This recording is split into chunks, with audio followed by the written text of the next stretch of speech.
Hello, everyone. Our Tuesday sew along. Today we're going to be working on block number 13. It's called She Bear. Think of claws, like a bear claw. But this one has elongated claws. And so let me go to the overhead screen so you can see that.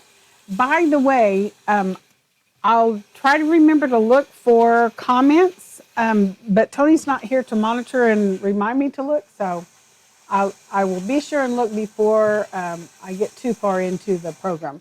So tonight we're going to be making the bear claw or the she bear units. Now I've actually already sewn sections of it together, and I'll talk about that in just a minute. The she bear is actually done with 3-inch finished units. So that's a 3-inch finished unit. The squares, the plain squares are 3-inch finished units. And I have 2 different colors. And of course you can use whatever colors you like. So we're going to be using the split Rects tool, which is a cousin, I call it a cousin, to the corner beam and the V-block tool. This is kind of the side triangle that you would normally be using with the corner beam and the V-block tool. And notice it is possible to have one that leans to the left and one that leans to the right. And I'm calling from the bottom corner up to the right corner, leaning to the right, from the bottom corner up to the left corner, leaning to the left. And if you look at the angle of our tool, they match up with these that lean to the left. So anytime you need a unit that leans to the left like this one, you're going to cut your fabric face up, the pretty side up. If I want it to lean to the right, the easiest way to do that is flip my fabric face down and see how that angle matches the angled side of my split Rects tool.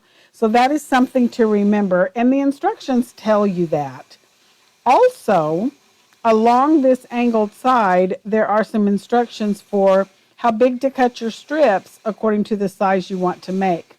So these are a 1:2 ratio. They're 1 width and 2 tall. So this is it could be a 2x4. It could be a 1x2. It could be a 1.5x3, which is what this one is. So it finishes 1.5 wide and 3 tall. So whatever size split Rects unit you're making, it is twice as tall as it is wide. It also, right here, so since I need a 1.5x3 for this particular block, I'm going to cut strips that are 4 inches. Since we already determined that all of our units are 3-inch finished units, that means I have to have 2 of the split Rects units together to make my 3-inch finished unit. That means that my plain squares all finish at 3 inches, so I've cut 3.5-inch squares for those plain squares, and I have a whole stack here. I happen to have 4 of my background fabric, 2 red and 2 blue to be those plain solid squares. So I'm just going to lay them aside. I don't need them right now. But to make our split Rects units, you're going to need strips for this particular size that are 4 inches. So the thing is, if I'm making units that are a mirror image, if I have some that lean left and some that lean right, I can do that by simply leaving my strips folded wrong sides together or right sides together. I don't have to really worry about which way the fabric goes if I'm doing a mirror image.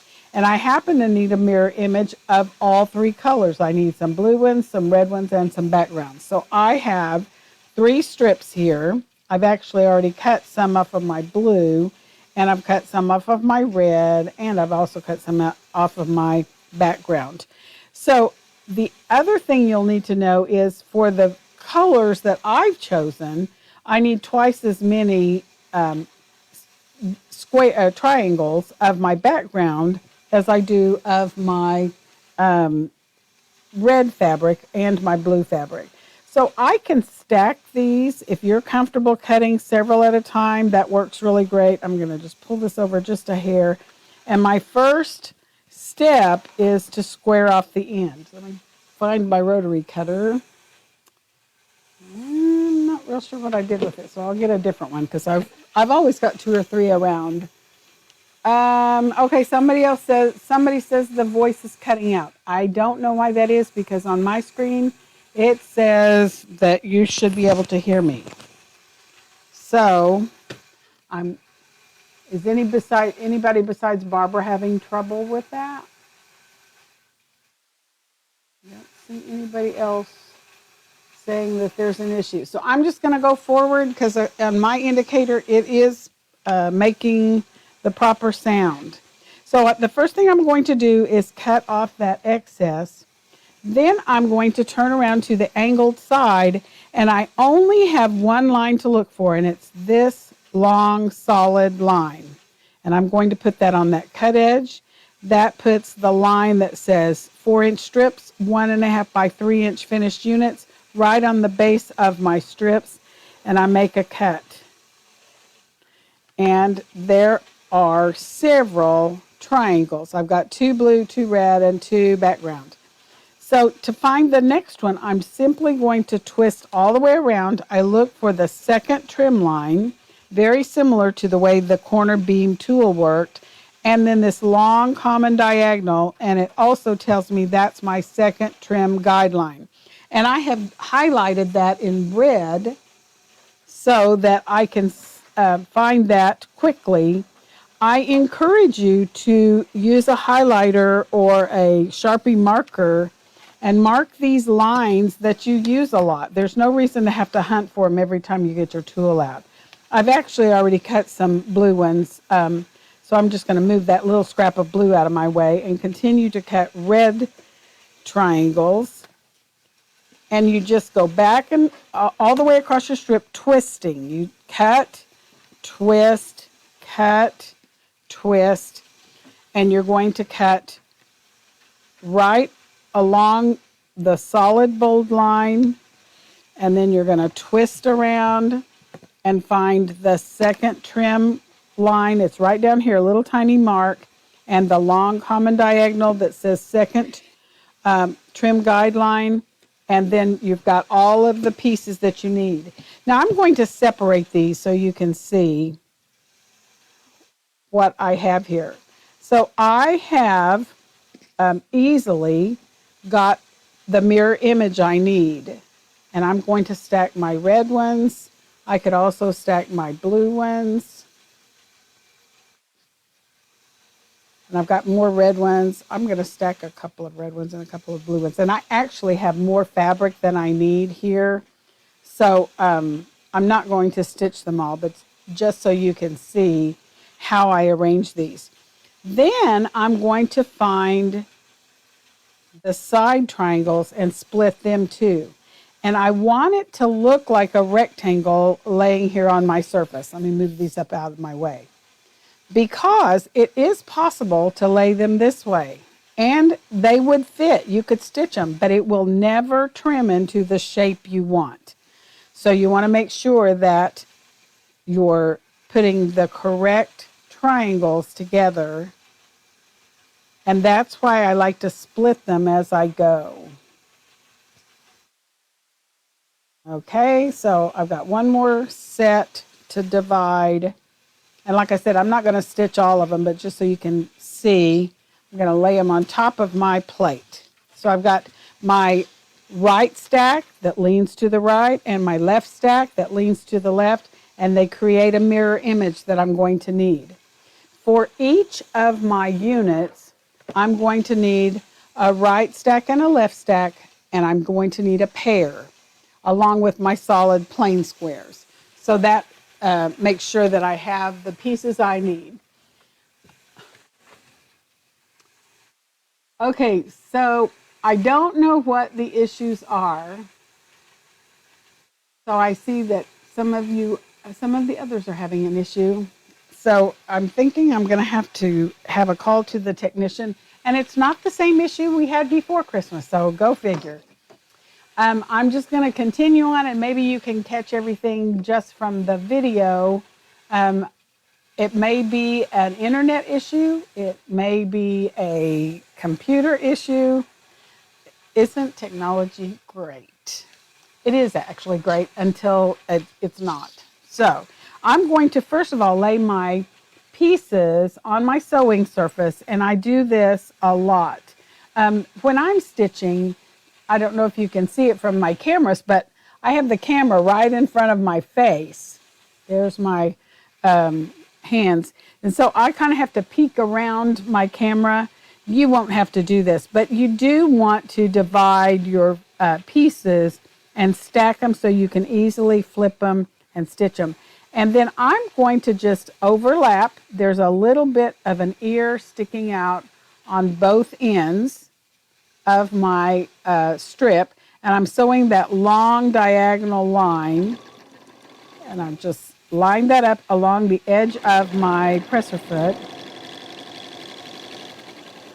So the other thing is since I'm monitoring myself, then I don't always see it when you post questions or comments, but I will glance up and see if I can make sure that I answer any questions you have. So again, I have that little bit of an ear sticking out on both ends. These that I just stitched are both left leaning units. So I'm going to stitch a couple of left leaning. I'll do that with a couple of the blue ones too, and then we'll skip to the right leaning. So I also want to make sure that on this one, I have just a little bit of an ear sticking off on both ends. That gives me the wiggle room I need when it's time to trim.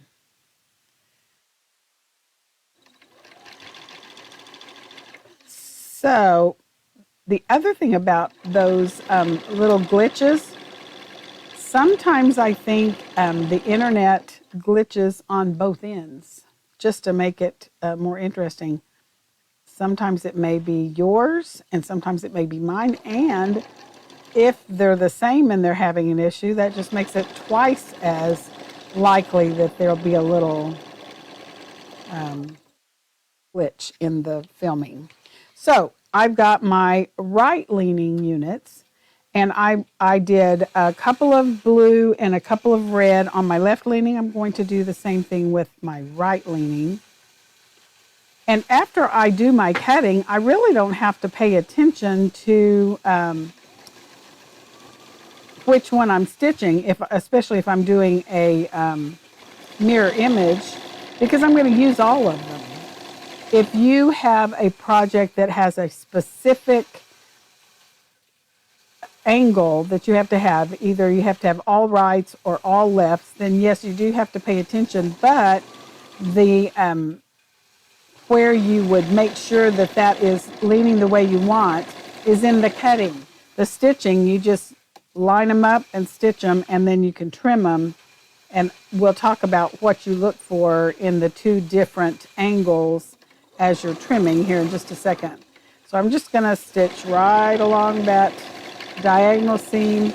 It's almost mindless sewing when you do this part because it's just assembly line sewing. You've done the thinking when you cut your strips and then when you cut your triangles from those strips. And I can stitch just one after the other. And there are several projects that I've done that use these split Rects units. I can get a bunch of them cut and just sit down and sew away, and I don't have to really fuss with them to get the right pieces together. Because as long as it looks like a rectangle at this point, when I stitch it, it's still going to look like a rectangle. I just want to make sure I don't stitch anything that looks like that, because that's not the right triangle. So I'm going, or not the correct triangle. And I've got my last one under here. I've got some extras that I'm not going to worry about. We're just going to lay them aside. And when you get to this point, then you can cut everything apart. So for those of you who weren't here when I did assembly line sewing before, you can actually put a little simple thread cutter on your machine. I've just got it taped on there with painter's tape. This actually was a needle threader, but the needle threader part broke off, but it has a tiny little thread cutter right there. And now I'm ready to go to the overhead camera so you can see what I do with it next. So I've got my pieces, and I like to finger press just to make sure the angle goes where I want it to, and you just do little short strokes, and I'm doing that while the iron is heating back up. I had it on a minute ago, but it cools down, so I'm just getting it ready by doing just a little finger pressing. And notice that I'm just stacking my layers together. I do that often because as I'm pressing, at this point I can kind of sweep that way, press all of them at one time, and I let the iron do the work. I don't do a lot of pushing back and forth with the iron because that can distort your pieces. So I'm going to get my acorn pressing pen. I'm just going to give them a quick little swipe, stack them back up, because they get a little extra heat when you put several on top of each other. I'll let the iron sit on that while I'm getting the blue ones ready, because I need some blue ones ready. I'm just going to do a couple of blue ones. Notice these are opposite. One leans left, one leans right. So I'm going to get some more of the red ones ready. It may be the blue ones that I did enough of the correct angle to make the whole block. Oh, I know what I did. I did extra red ones. I'll show you what I'm talking about. So I've got red ones, and I'm going to actually need 4 of each one. I've got 4 of the left leaning, or I'm sorry, the right leaning, leaning from the bottom up to the top right. And I have 2 of the left leaning, leaning from the bottom up to the top left. And let me get the acorn pressing pen, give this just a quick little swipe. And then I'll show you how you trim them. I thought the red ones might be a little easier for you to see than the blue ones. So I have 2 that are left leaning and 2 that are right leaning and a couple of extras. I'm just going to lay those aside. So when you're ready to trim, you're going to be using this top part of your tool. A couple of things to look for. First of all, if you are left-handed, you're going to turn your tool vertically like this. So this rectangular shape is vertical. And you're going to cut up the long side. I'll lay one under here. You're going to cut up the long side and across the short side. If you're right-handed, turn it sideways so that your rectangle is sideways. Now there's a couple of things I'm looking for. If I'm trimming this one, I'll turn it back so you can see it. This one's the right leaning, where it leans from the bottom up to the top right. I have several lines here that would line up with this seam. And I simply find the one for the finished size I'm after. In this case, it's a 1.5 by 3 inch finished unit, and that line goes on my seam. So when I get that in place, this line is probably going to disappear where you may not see it, but I can see it, and it's lined up right along that seam. So I'm going to cut up the short side, across the long side, and then I'm ready to turn 180 degrees. I also, at this point, have a 3.5 by 2 inch rectangle. When I get those on my cut edges, then this diagonal line should line up with my seam again, and it does. When I get that in place, I'm ready to cut up the short side, across the long side, and notice I have that tiny little flat spot on both ends of that, which is what I need for that to line up the way I want it to. So that's my right leaning unit.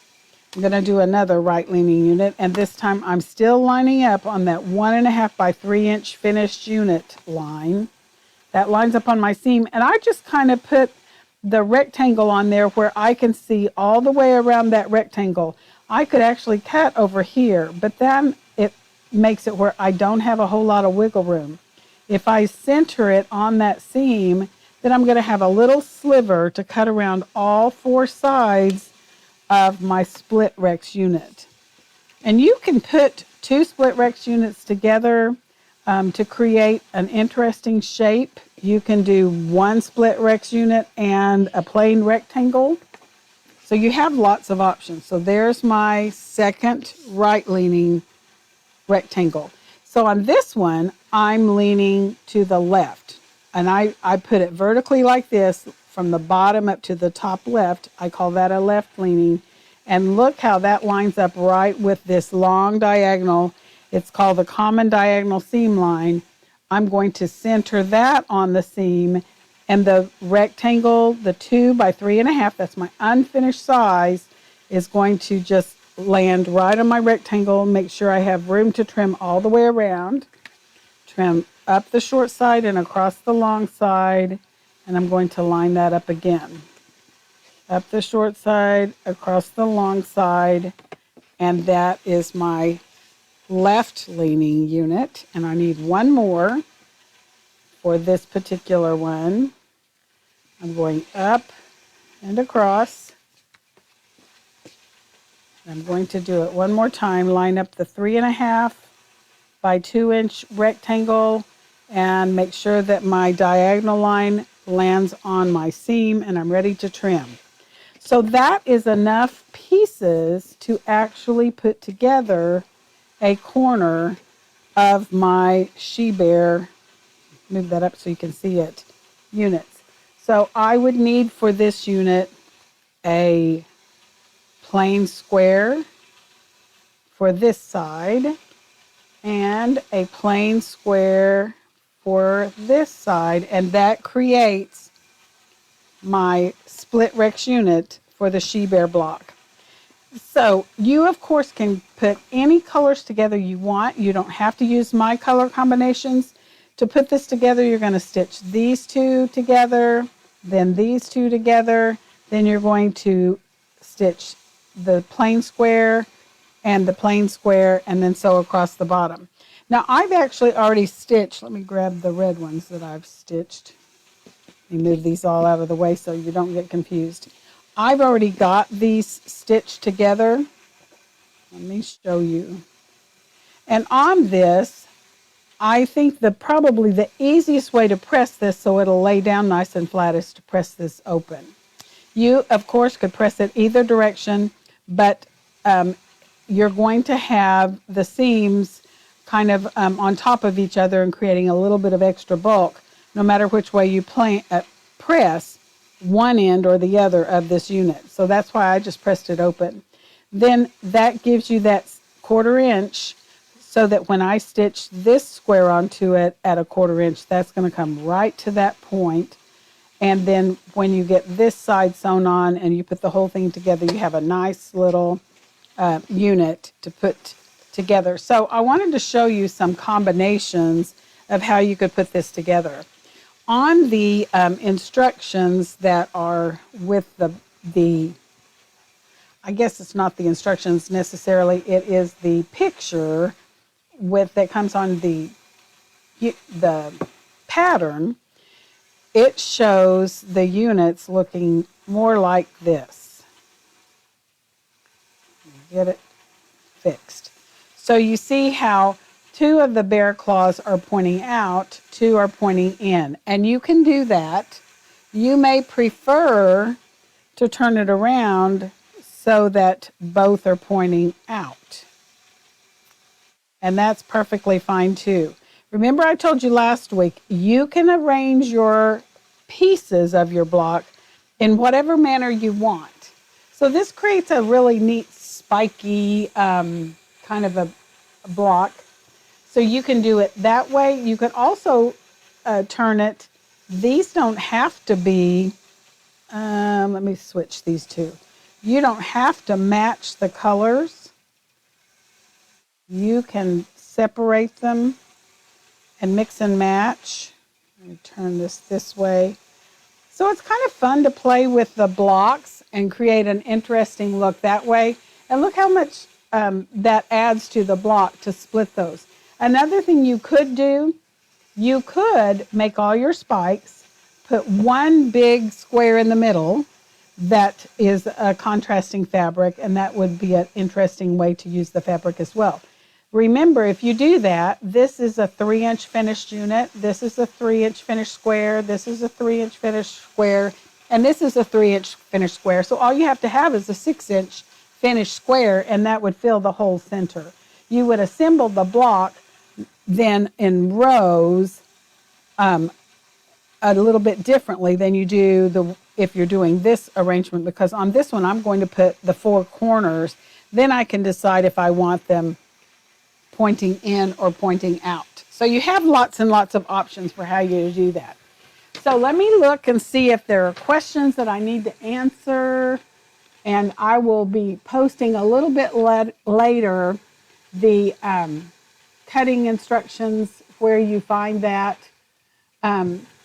So I don't see any questions.